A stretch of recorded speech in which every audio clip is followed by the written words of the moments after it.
Hello, everybody. You gonna tell us how weird we are again? Well, yeah, I am actually. Good. And I'm gonna point out the weirdest person in the room, Dave Tidy. Hey, Dave, I'm really grateful for your prayer just a moment ago, for a couple reasons. So last week we talked about people want weird. And I wanna just sort of, by way of recapping, I wanna say that there's two characteristics to weirdness that were in our conversation last week, but that we didn't say them, and I only really realized what they were as I was preparing for this week. So I think there's two elements of weirdness from last week. One is a sense of aberrant. There's something aberrant about weirdness. And then the other is that there's something enchanting about weirdness. So we talked specifically about enchantment and about the disenchantment of the world in the post-enlightenment context, right? Where everything is empirical, rational, capitalized, bureaucratic, etc. But then we also talked about the element of aberrance, that there is something aberrant in being weird, right? That we are at cross purposes with our dominant cultural narrative. So I appreciate that you've lifted up for us a prayer about a tree that falls and it hits two people and one person dies and one person lives. And I appreciate that what you brought to us is a prayer about the survivor, right? The person who lives with the feeling of having known that they were 6 feet away from a person who died from the exact same impact.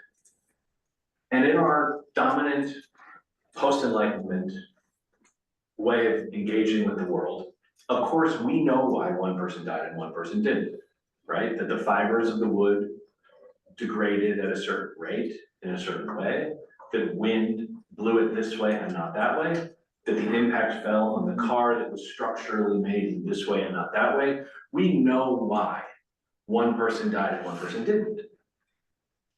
But that's not what we do, right? So we know that there is something aberrant about us, which is that we don't find fault for a person, for a thing that does not have, there's no fault, right? In all likelihood, there is no fault, right?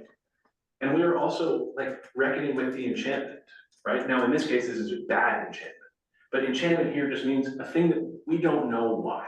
Like, we don't actually know why ultimately this person died and this person lived, this tree fell when it did, this person, like, and that our response as a church is theoretically to come alongside this person who lived, who is reckoning with making meaning out of what happened, right? So the challenge of being weird is that we don't get litigious and we don't say to this person, well, you were in a certain car at a certain angle and that's why you lived and the other person died. Like, no. Part of the process of being weird in an enchanting way is saying, we want to help you make meaning and come alongside you. And it's also to say, there is not a lawsuit to be found here. There is not like, the best course of action is not from what we would find in an official investigation. Right, so this is what we were talking about last week when I said people want weird.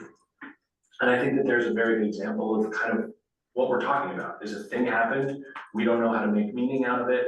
Our task as a church is help people make meaning in a way that is not the meaning that comes from a official investigation that tells why one person died and one person lived. Does that make sense? Yeah. Thanks for being weird. Is there any follow-up from last week about people want weird? Any further thoughts that you want to have? I know, I always think about that cliche, kind of like, it's a train wreck and you can't look away, Yeah. you know? And why is that, you know? Why, you hear something that grossly happens, why do you want to see a picture of it? I know, because we're weird. Why do we go to NASCAR races? Right. Or boxing matches, football games? Well, and there, We're green. what'd you say? Sorry. I'm wearing green today in honor of the tush push. Oh, yeah. Yeah, there was a tush push ruling, it's not allowed or it is allowed? It is, but it just squeaked through. Okay. Yeah, it was 22, vote was 22-10, which just so happens to be what they beat the Packers by. There are signs and symbols everywhere. I know symbols everywhere. All right, good. I think if we're talking about tush push, I think we've covered weirdness sufficiently. All right. So this, Actually, one more reflection on Yeah, sure. weirdness. In 1 Peter 2, different translations say we are a peculiar people. yeah. And I thought, yeah, that's been a word that's kind of stuck Well, in people's throat, but also just very. He talks about how we're a peculiar people, but he also talks about how we're a chosen race, or royal priesthood, right? And so I think those things are related. That being peculiar is to be a little bit, that there is an element of the priesthood of Christ in being peculiar. All right, let's see if this writes any better. This sucks. Okay. All right, great. We're gonna go without this. People want weird. There's a couple of other markers on that flip chart that should be dry erase. Really? Yes. Okay. On the flip chart? Should try.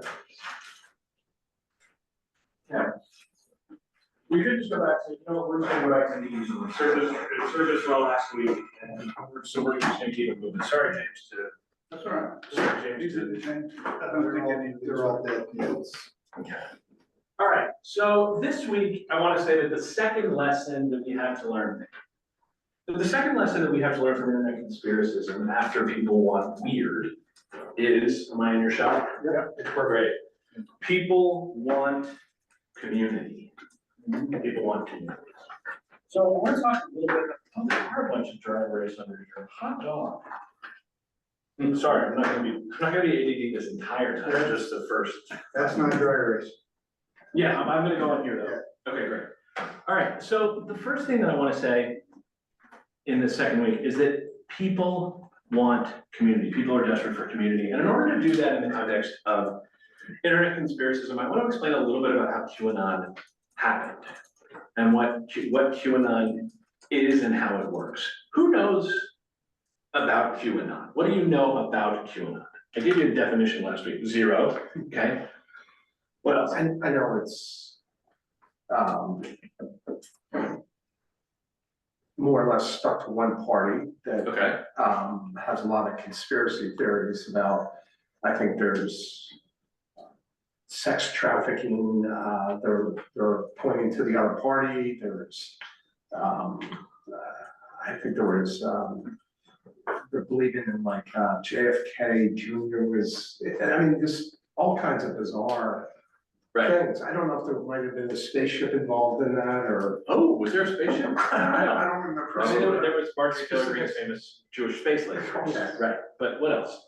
QAnon is weird. It is, yes, it is, yeah, it's weird, right? People like it, okay. And that's why I brought up like the flat earthers. Right, right, so, okay, There's so, somebody fighting a war. fighting a war, Yeah, no, someone named Q who is not known. right, that's the anon, right? Who's anonymous? Right, well, okay, right, so there's Q, and then there are anons. Right, so Q is a, this person, okay, so this is where we're gonna talk a little bit about online culture, just for a minute, just to help understand and set the terms.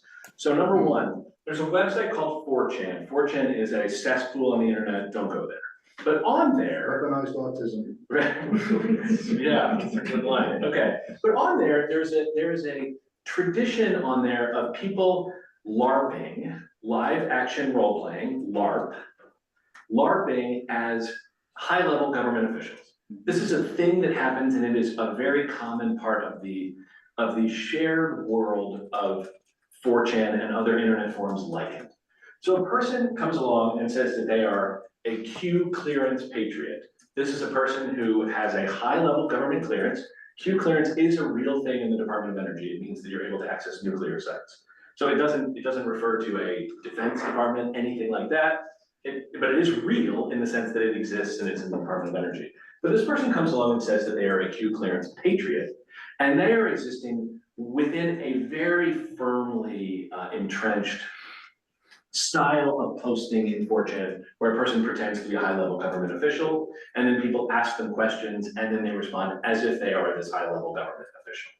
Right? Does that make sense so far? Yeah. So it very much like the Book of Revelation, right? The Book of Revelation has has references in it that make perfect sense to a person reading it in context, and that to a person like us make absolutely no sense, right? So we know the difference between a butt dial and a booty call. In 1900 years, people reading the different, like, will people know the difference between a butt dial and a booty call in 1900 years? Probably not, right? So it's a similar kind of thing here, where a person pretending to be a Q clearance patriot is participating in an age-old tradition of LARPing as a high-level government official on this cesspool website. Well, eventually what happens is that over the course of time, he is sort of picked up, that for whatever reason, this one catches on, and is picked up by anons. These are people who do not necessarily understand the context of 4chan, and who are taking what this person is saying and bringing it into another context to a more credulous audience, right? So you get grandma on Facebook who does not understand that this person on 4chan is pretending to be something that they are not, which is well established, and it's just part of the play acting of 4chan, but she is hearing it in a different way, right? Or your weird uncle on Twitter, he starts to interact with it in a way that is removed from context, right? So what has happened here with QAnon is that this person pretending to be Q says that Donald Trump is fighting a hidden war against a satanic cabal of pedophiles in the deep state, in the Democratic Party, and in other forms of global elites, right? That's the hypothesis of the QAnon conspiracy theory.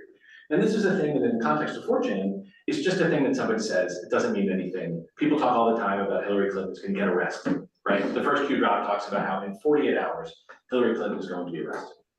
Obviously she wasn't, right? But then part of the lore is that she actually was, and then you can see pictures of her wearing what looks like an ankle monitor later on, right? So it continues to spiral, Okay, but here's what happens when a person named Q posts in an inaccessible form of like in an inaccessible place on the internet, is that these anons pick it up, and then you get the QAnon conspiracy theory. Okay, there's something that's going on here that I think is important, and stop me if this sounds familiar. There is an inaccessible primary source material because they post in hard to use and mostly illegal websites, right? Websites that post things that you do not want to see, right? So then there is a secondary market that is established in interpreting what Q has said. And what eventually starts to happen is that there is a sort of community effort in trying to understand the sayings of this person in this primary source that is hard to access. Right, so we have Q who's far away, who is inaccessible, and then we have these people who come along and say, okay, Q has posted again, here's what I think it means, here's what I think it means. Manfred says, oh, Andy says, I think it means this, but you know what? I was doing some research on this topic over here, and I think it also connects with this. And James says, oh boy, well, I was reading about this third topic, and what Manfred and Andy are saying is connecting with this, and now we have a constructive thing. Yeah, I was gonna say, it's like a pyramid scheme. Well, yeah, well, and then of course you have the grifters, right? So there are of course grifters, right? But the thing that is happening here, right, is that an inaccessible primary source becomes an extremely complex and meaning-rich secondary environment on social media. Do you have a thought? They're creating a different universe. Yeah. It creates an An entirely different kind of culture and universe. That's yes. So So they call it a virtual reality. a virtual reality, right? Yes, exactly. Right. So it is sort of like a community, right? But it's sort of like an upside down and sort of perverted in the sense of in the actual meaning of the word, right? It's a perverted community. But what you have is that the flat earthers come in and they say, hey, you know, the deep state is concealing what they're doing to children. But you know what the deep state's also doing? Is that they're concealing all of this evidence that shows that we live on a flat disk.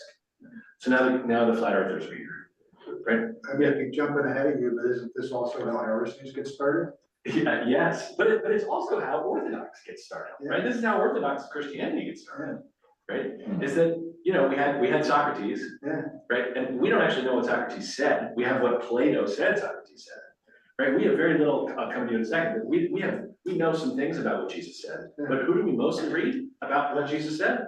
Paul. Well, I don't even know much about this, but it seems like, communities like this are kind of cultish and to even, and I'm just speaking in the most general terms, not about anything, but a lot of times I think that to be heard, you have to somehow signal that you've bought in to something that's pretty irrational. Yeah. Which it creates a cultish type environment, because to even have a voice, Yeah, well, that goes you've back, already bought into this weird world. that goes back to the whole Jim Jones, which was kind of the, Right, the people's temple. Yeah, brought it all out. well, right, and so what you see is that I would actually say that QAnon is not necessarily a cult by a very strict definition. I was just trying to be general. No, but this is really good though, right? Because I think that there is no head of QAnon, right? And in fact, after a certain period of time, the identity of Q is totally fungible. Like, we actually know that there are a number of different people who have posted as Q. That for a while there, the Q account was like, everybody knew that the password in order to post as Q was Matlock.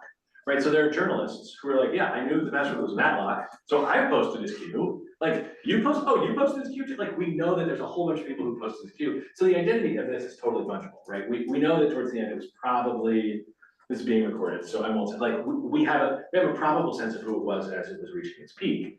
But generally speaking, it's like, the identity of this person is totally fungible. But I think that a cult is, part of a cult is a very, very strong central figure who exercises absolute power and authority. And people who get involved in this, I think, are credulous in the way that they are able to fall victim to cults. Right, so in addition to the flat earth spin-offs, right, the vaccine skepticism spin-offs, any number of other things spin-offs, is we do get cults, right? So we do get the -48 cult that hung out in Daly Plaza waiting for the return of John F. Kennedy. We have the QAnon Queen of Canada, Romana Didulo, this is another person who has a cult, and she is in the QAnon universe, right? So what we have here is that in this particular way of taking the inaccessible primary source material and building it as a community, what you have is a sense where nobody is too weird to be involved. Everybody gets to contribute to it. Everybody gets to add their piece to it. And over time, they've created a pretty broad coalition of like wellness mommy bloggers, vaccine skeptics, right-wing like white supremacist paramilitary people, flat earthers. The pillow guy, What's that? the pillow guy. The My Pillow guy, right? Mike Lindell, the My Pillow guy, right? It destroyed his life.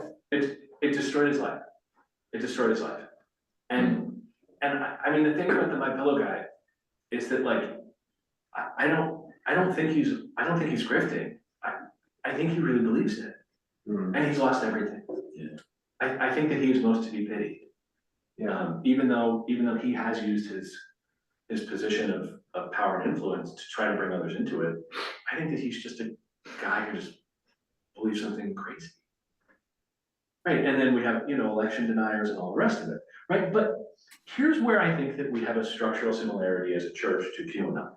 Hang with me. Again, the similarity is purely structural, right? We don't have access to our primary source, right? Jesus died 2,000 years ago.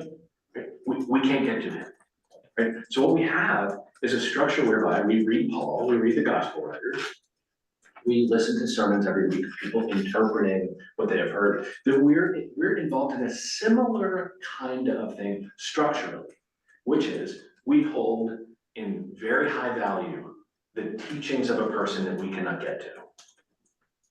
And we are building this up together as a community. But as I shared last week, I think that the difference between us and QAnon is that since the Enlightenment, we have been emphasizing respectability instead of letting ourselves be weird. Let me pause here. How does this land?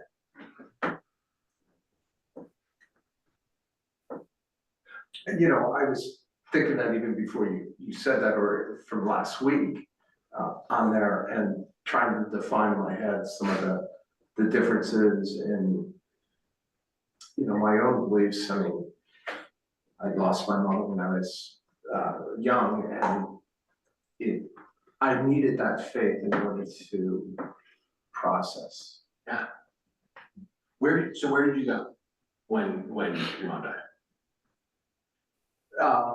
Just the thought that I would see her again, Okay.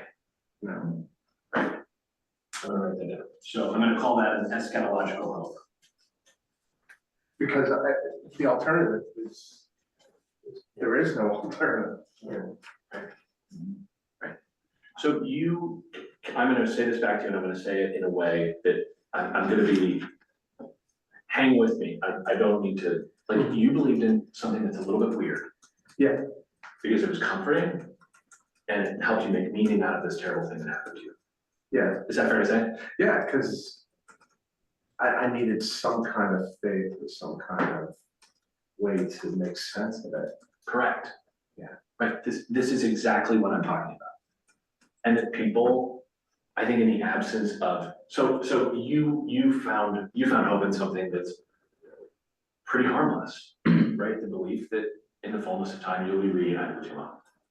Right? Yeah. Now, if let's say a cult leader comes along and says, hey, if you end your own life in just this exact way, you'll be reunited with your mom. Maybe not you, but there are people out there who are desperate enough to say, I will do anything to be reunited with my dad. Not sure that I could wrap my mind around all the details at this point, but I'll pass on the need for us to continue you in our prayers. Prayers are another thing that's weird, right? So yeah. Praying Right, so- also for Carla, your companion caregiver. Talk to you soon. Okay. So I think that part of, like, a big part of what I'm saying here about the church is that, yeah, we believe in weird stuff, but we also know that there is something in here that is deeply loving and pastoral to people who are feeling vulnerable, to people who are struggling. And that there are people out there who are unscrupulous, right? So I think that what's going on, I'm trying to say that there's a parallel structure around QAnon and around the church. And then what QAnon allows is QAnon makes room for people to be weird, where I think the church, especially since the Enlightenment, has not really allowed for people to be weird. Right, and that there is something in QAnon that says, come on in, the water is fine, and there is not necessarily something in the church that says, come on in, the water is fine, you get to be weird here. What are some other thoughts? I really appreciate you sharing about it. Sure. I mean, similar thoughts, like when my dad died in 2017, like, yeah, I needed my faith in a way I hadn't needed it previously. Right, I needed it.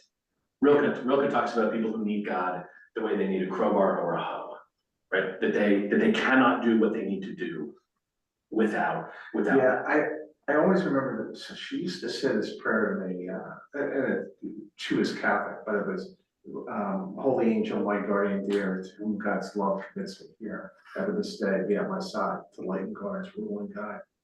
And I remember like holding on to that.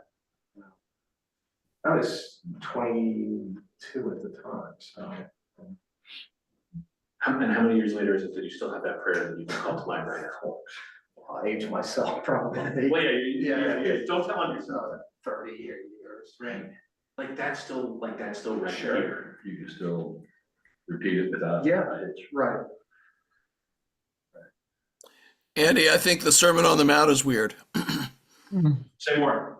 Well, it turns upside down all of the standard reactions that we have to the way society works and the world works against us.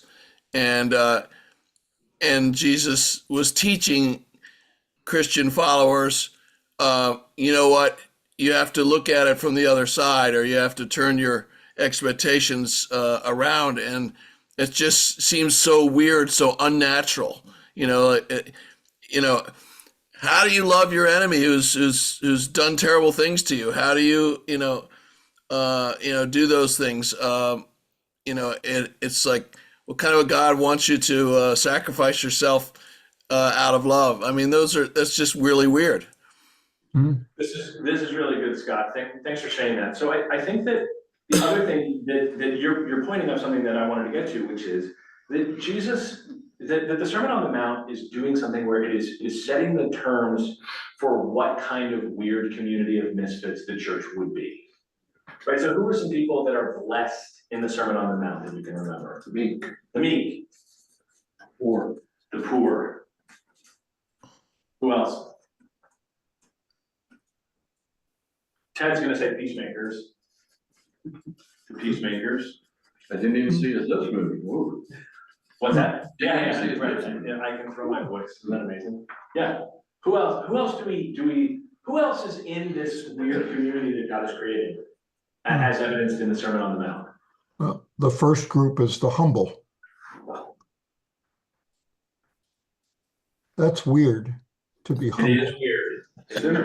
Sinners, right? Yeah. Yeah, women of ill repute as well. I'll say women at wells. Yeah, we've moved on from the Sermon on the Mount now, but we're moving into the rest of the gospel witness. Who are some other people? In the Sermon on the Mount, blessed are those who seek righteousness. Those who seek righteousness.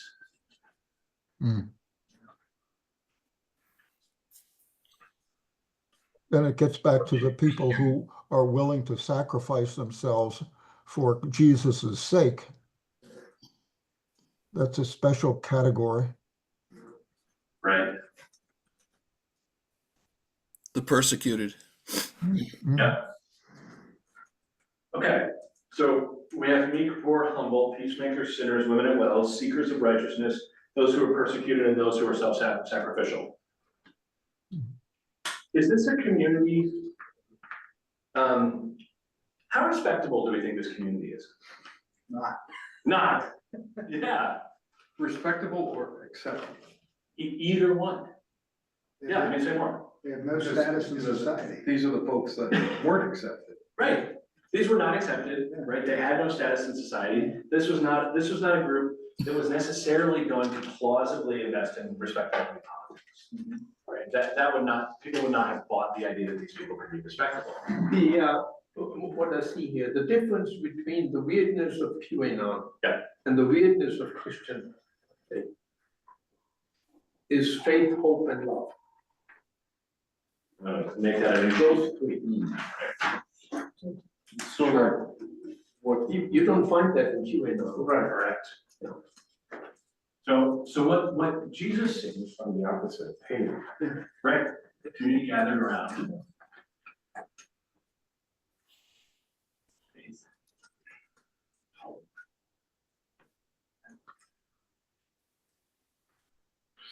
Right.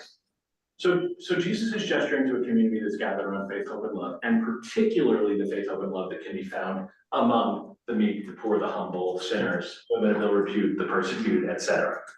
Right? He's establishing right from the beginning that this is going to be a community of misfits. Does Wayne Presbyterian Church feel like a community of misfits?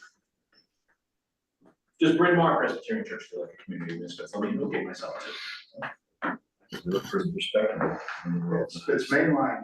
It's main line, right? I mean, I think that the main line is a great example of like that it's, I know we're talking about a train line, but what we've really done is we've established a centrist position as the main line along which we move. I was just thinking, if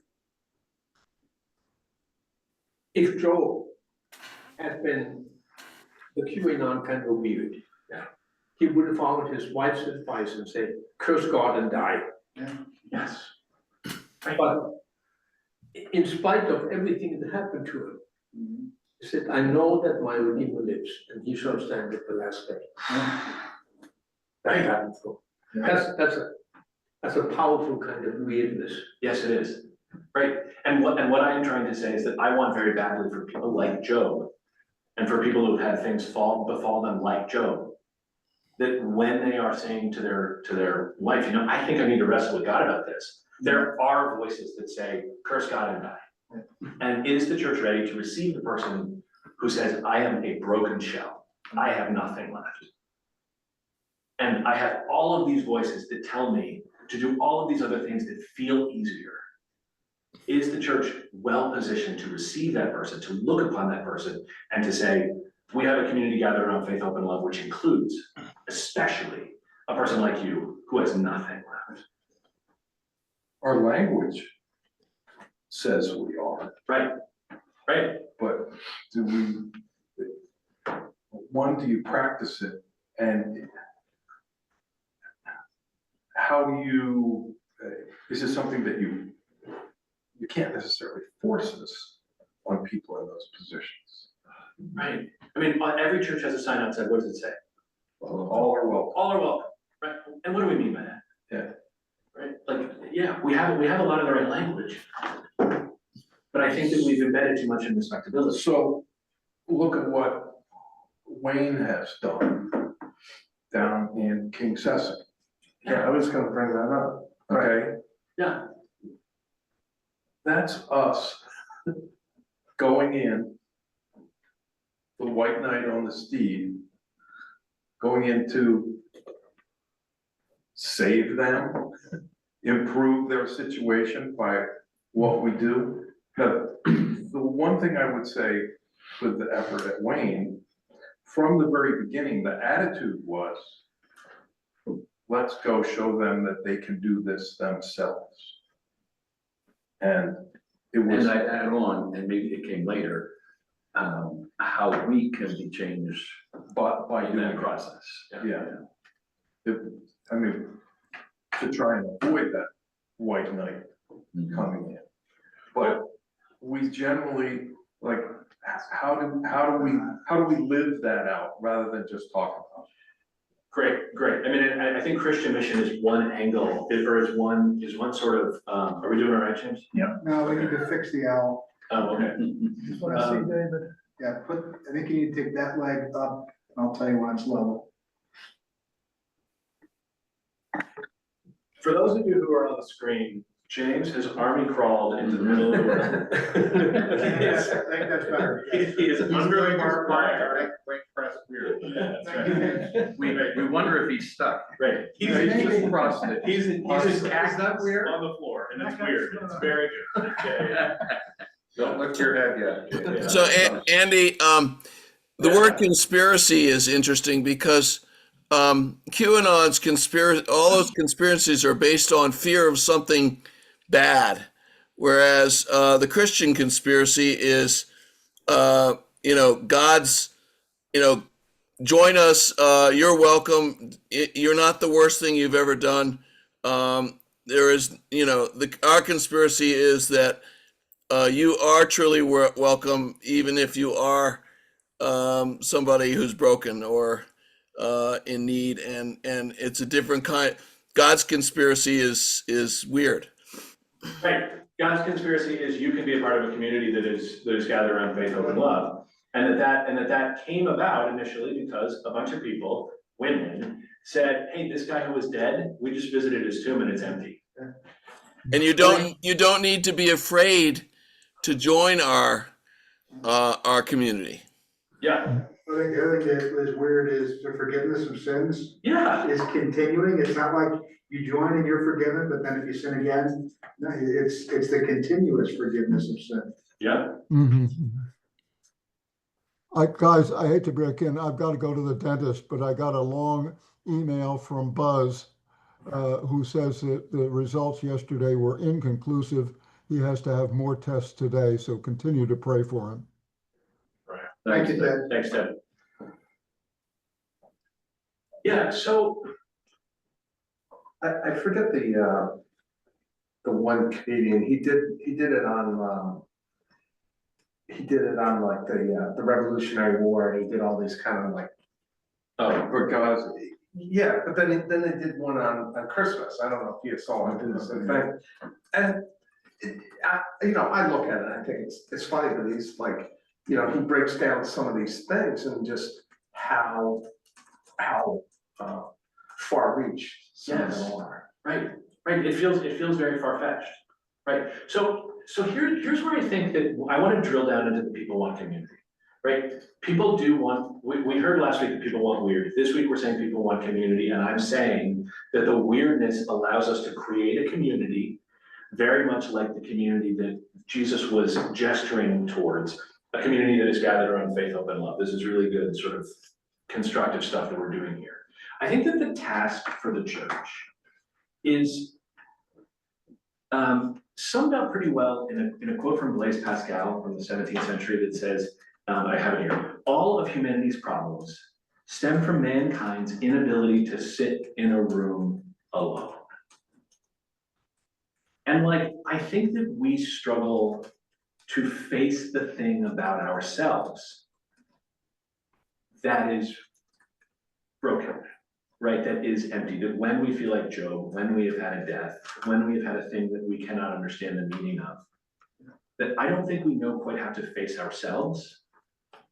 And I think that that inability to face ourselves means that when a person shows up broken at the church, I don't think we know what to do with them. That's like you think of solitary confinement as a penalty in prison. It breaks people, it drives people to suicide. Right. Because they can't sit by themselves. Well, but what do we know about like Eastern State Penitentiary, right? Eastern State Penitentiary is a really interesting theological artifact. Because what the Quakers thought was going on when a person committed a crime was they thought that a person needed some time to just get right with God.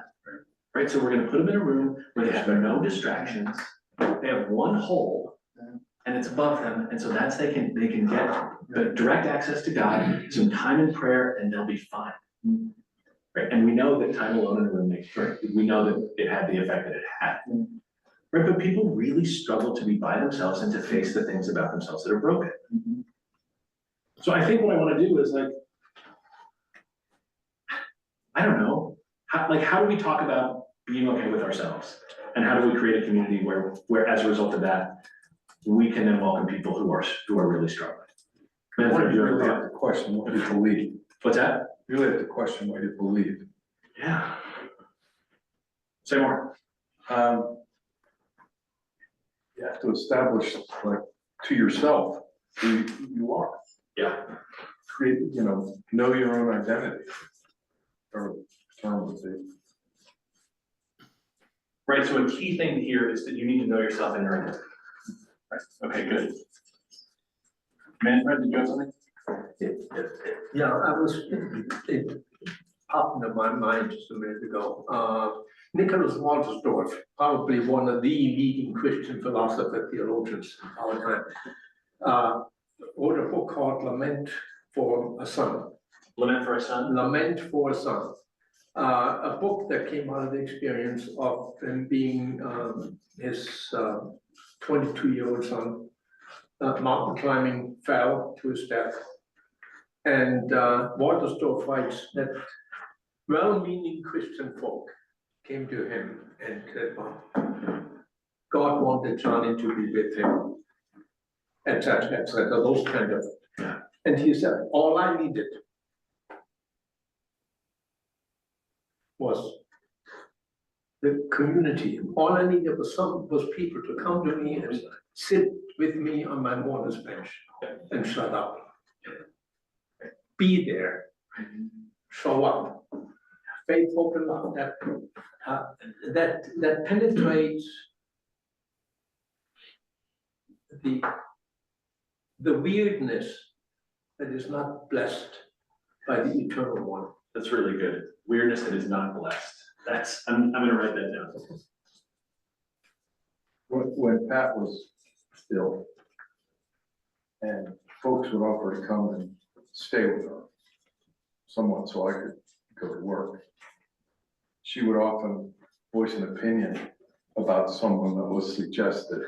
And it would be, well, I don't think so. They want to talk too much.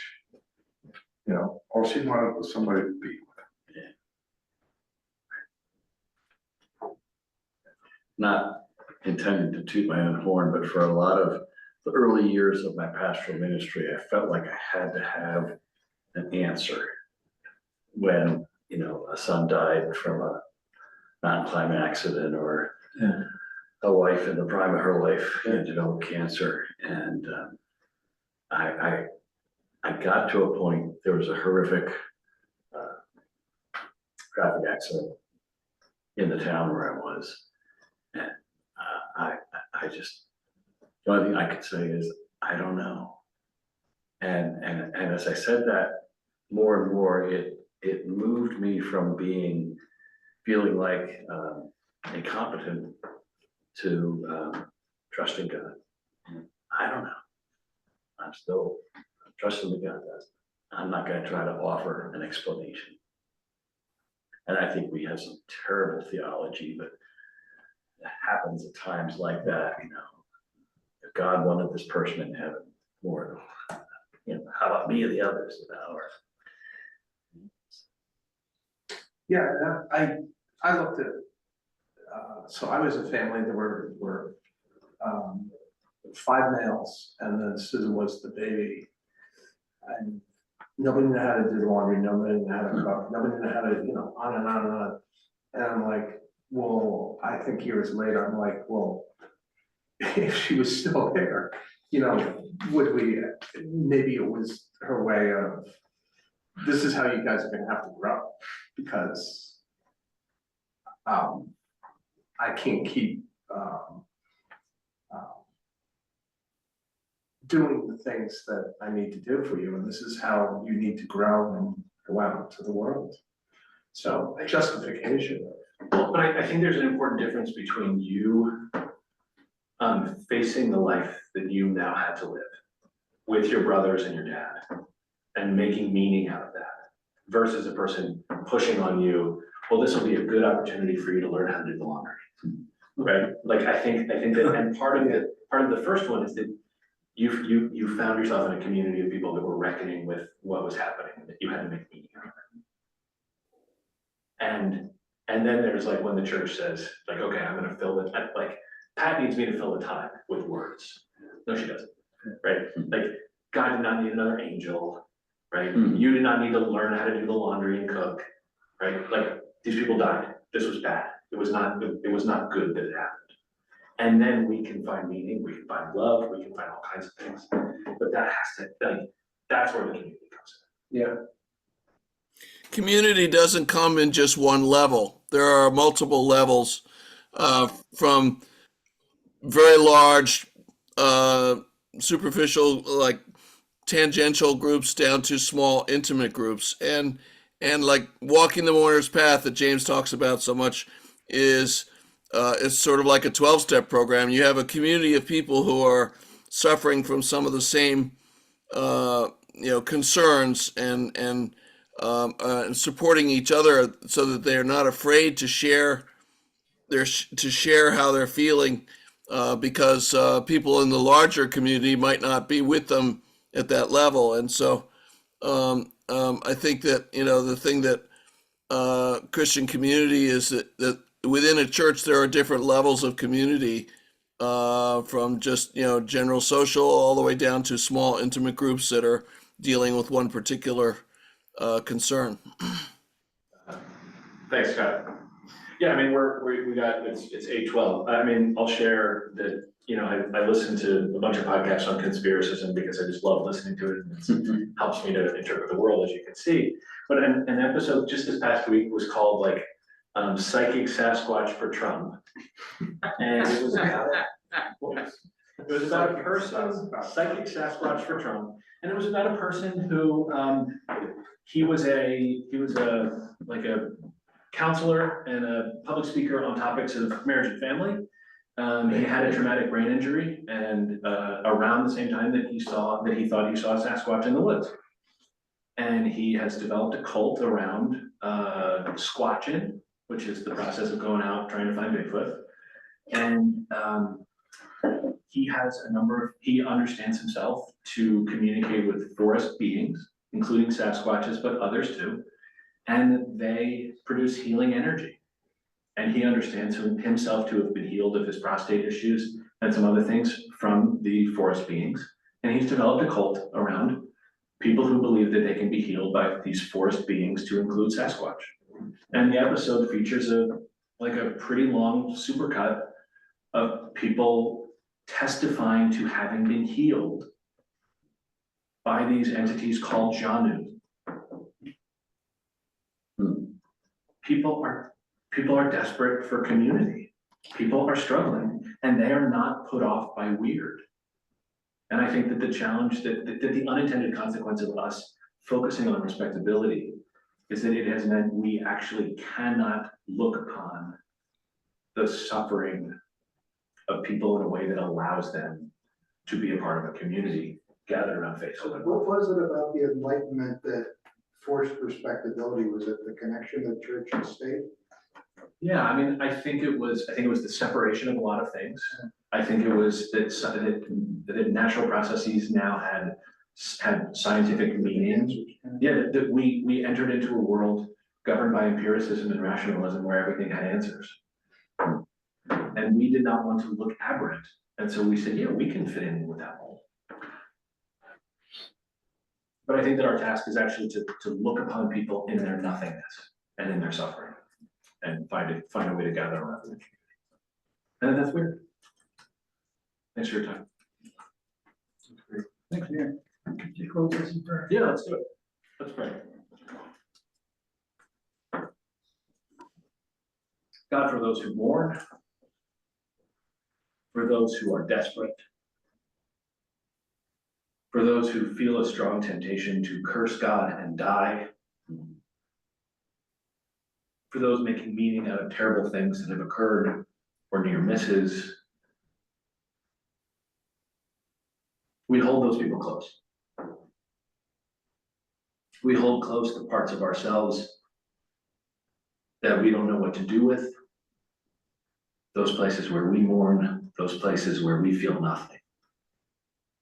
We hold them close. We ask that you empower us to look upon those places and those people with the kind of love that you have for them. Empower us to be a community that can hold that for a world that is desperate for it. In your son's precious name we pray. Amen. Amen.